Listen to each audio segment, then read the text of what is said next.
A familiar salty sweet scent fills the air as dark blue ocean waters with a sea foam green edge swell and crash along the warm, soft sands of the beach ecosystem. Florida's beaches provide peace and serenity to all that inhabit them.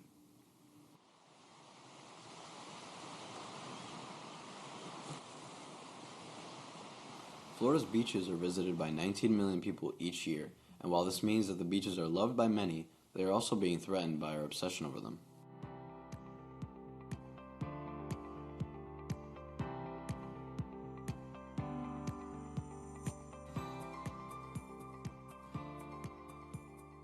Welcome to the Wild Waters Podcast. I'm Alyssa. I'm Juan. I'm Raquel. And I'm Renato. The beach is one of the most well-known ecosystems, as it's always thought of when the average person is asked where they would like to vacation or know a good place to relax. But outside of vacation, not everyone understands how important beaches, and by association dunes, are to Florida's ecosystem, as it's considered by many to be one of the most valuable natural resources to the state due to its impact on the environment and the economy. Florida beaches are made up of many different soil types, but mainly known for its white powder-like sand found on the shore along the coast. This type of sand has made them a popular tourist attraction. Locals and tourists who want to experience them have a vast area and many options to choose from. The shore is made up of about 825 miles of sandy coastline where animals and plant species vary by location. The unique sediment type is made up of sand, coarse crystals, and shell fragments, most of which are produced from the weathering of continental land masses. This is more noticeable in the Gulf, where most rivers responsible for sediment transport are empty. Dunes are a naturally occurring accumulation of wind-blown and current-moved sand deposits that extend from the waterline inland, caused by the forces of high wave energy. They work as a buffer or cushion between incoming storms and the coast by reducing the wave energy, as they might cause erosion and damage to coastal formations. Dunes are used by a variety of animal species for resting, foraging, and nesting, but they also serve as a home to plenty of plant species too. Wave energy is the amount of energy produced by ocean waves. This is important as shoreline composition is dependent on it to be either sandy beaches or salt marshes or mangrove forests. High wave energy is focused mainly on the East Coast, while low wave energy is focused on the Gulf Coast or West Coast. The Gulf produces less wave energy compared to the Atlantic due to its smaller area. This results in the formation of fewer beaches and barrier islands and allows other systems like saltwater marshes to take its place. The East Coast is a good source of high wave energy due to the vast ocean area of the Atlantic, being responsible for the creation of barrier islands and reinforcing or resupplying the shore with sand. As I mentioned before, plenty of plant and animal species call the beach dune ecosystem home. There are more than 30 plant and animal species found, some considered rare within the state, that inhabit the beach dune ecosystem. Some of the better-known animals found are the sea turtles and beach mice. Dunes have an area called the scrub zone, where grass and grass-like plants grow to provide strength and stability. This is where most of the plant species in the beach dune ecosystem can be found. Alright, well, the beauty of Florida beaches and dunes would be nothing without wildlife and plants. Several species are directly impacted by natural and human disturbances. So with that being said, cats, keep your cats inside, okay? Beach mice are directly preyed upon domesticated cats and foxes. Beach mice only occur in dune habitat, so that means that they are at high risk if their habitat is destroyed. Habitat degradation is a serious risk because of coastal development. Constructions of homes and condominiums are one of the main causes of destruction of dune habitats. These are vacation homes and retirement homes. Some federally threatened or endangered beach mice include the Choctawhatchee beach mouse, southern eastern beach mouse, St. Andrews beach mouse, Anastasia Island beach mouse, and the Perdido Key beach mouse. We all know that sea turtles are a special species that are a part of beach and dune wildlife. 6 of the world's 7 species of sea turtles are dependent on Florida beaches for nesting during the summer. Species such as the green, leatherback, loggerhead, hawksbill, and the Atlantic Ridley sea turtles are all classified as federally threatened or endangered by the U.S. Fish and Wildlife Services. Sea turtle nesting habitats are greatly impacted by the loss of dunes and other geomorphic changes. Other species, like a variety of shorebirds, are heavily impacted because they use dunes for feeding and they nest in winter in dune habitats. There are a variety of unique communities of plant species that inhabit the dune ecosystem. These ecosystems play a significant role in shaping and maintaining dune structure, as well as providing for a large network of biodiversity. Now, I want to briefly mention a plant species that is federally listed as endangered. The beech Jacquemontia is a rare plant restricted to the southern eastern coast of Florida. There are no more than 1,000 individual plants of this species remaining today. The vegetation found on beaches and dunes must be well adapted to periodic disturbance, but how much can these species take? From heavy foot traffic affecting dune plants and animal homes and nesting sites, the damage is all too great. Raquel, you bring up a good point. There's too much construction along the coast. Not only is the habitat loss devastating to the wildlife there, but there is a huge risk factor for the people that live there as well. According to the Florida's Department of Environmental Protection, beaches and dunes are Florida's first defense against storms. They act as a buffer, protecting the development and habitat on the coast from powerful hurricanes and storms. With new developments creeping closer to the water's edge, we are taking a risk when natural disasters strike, especially in Florida. Hurricanes can cause severe damage with intense winds, flooding, erosion, and overall severe damage to the coast.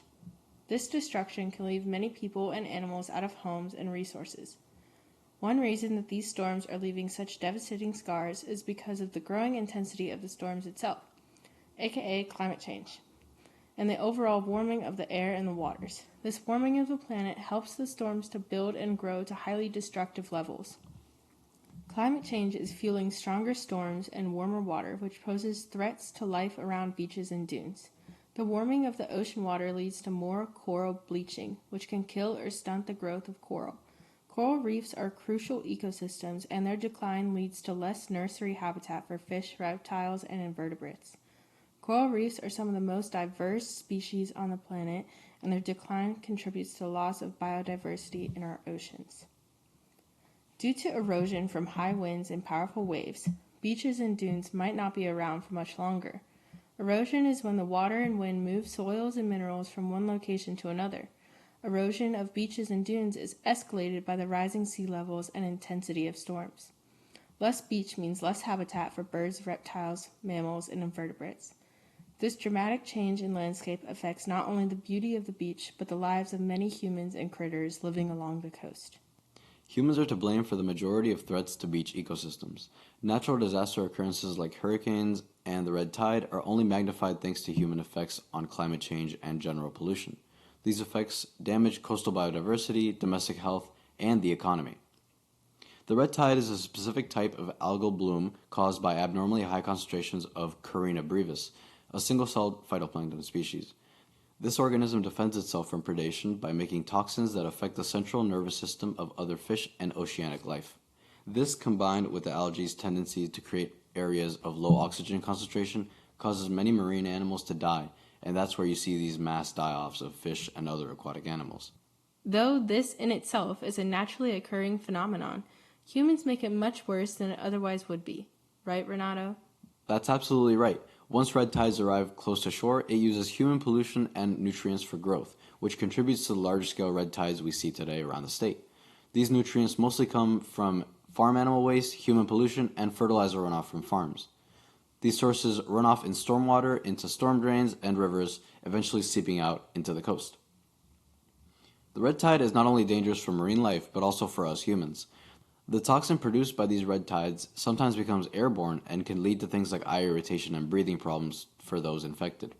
Human reactions to these red tides are significantly worse in individuals with pre-existing conditions like asthma or other lung problems. Paralytic shellfish poisoning can develop in persons who come into contact with seafood contaminated by the red tide. General pollution is another big human disturbance in things like plastics and oil spills, which are especially devastating to coastal life. Research from FSU found that extreme concentrations of microplastics increases the temperature of beach sand enough to threaten the development of incubating sea turtles. This, combined with the deadly effects that large plastic debris has on marine life, further threatens biodiversity on the coast. The most detrimental threats, though, are probably oceanic oil spills. On April 20th, 2010, the oil drilling platformer Deepwater Horizon exploded in the Gulf of Mexico and caused the largest oil spill in U.S. history. According to the Tampa Bay Times, this oil soaked 1,300 miles of Gulf shoreline. Beaches turned sticky with black tar, and wildlife was decimated along the southern coast. This spill was regarded as one of the largest scale environmental disasters in the world to date. Now, human disturbances on beach ecosystems can include not only pollution, but also land development. As Raquel mentioned earlier, the urbanization of beaches is a big problem and has been known to lead to things like beach erosion and the decline of coastal biodiversity. Currently, around 1,500 miles of Florida beaches are critically eroded due to land development, and 76% of Florida's population currently lives on the coast, disturbing coastal life and disrupting animal behaviors and patterns. This, unlike the clear-cut effects of pollution, has an impact that not many people are as aware of. Urbanization is basically the number one killer of biodiversity, and Florida's lush beaches are a magnet for human activity and, in turn, large-scale urbanization.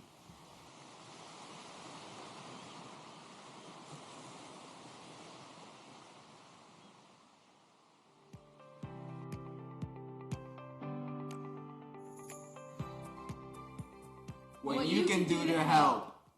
Pick up any visible pollution and properly dispose of trash. This keeps outside predators away. Keep pets off of dunes, keep your dogs on a leash, and your cats indoors. Keep outdoor lighting to a minimum. Ever heard of light pollution? Turn off bright lights on beaches. It causes serious issues like sea turtle confusion. Avoid walking on dunes. Use pathways, crosswalks, or boardwalks. Don't drive on dunes or the upper beach near dunes, and avoid walking on any dune vegetation.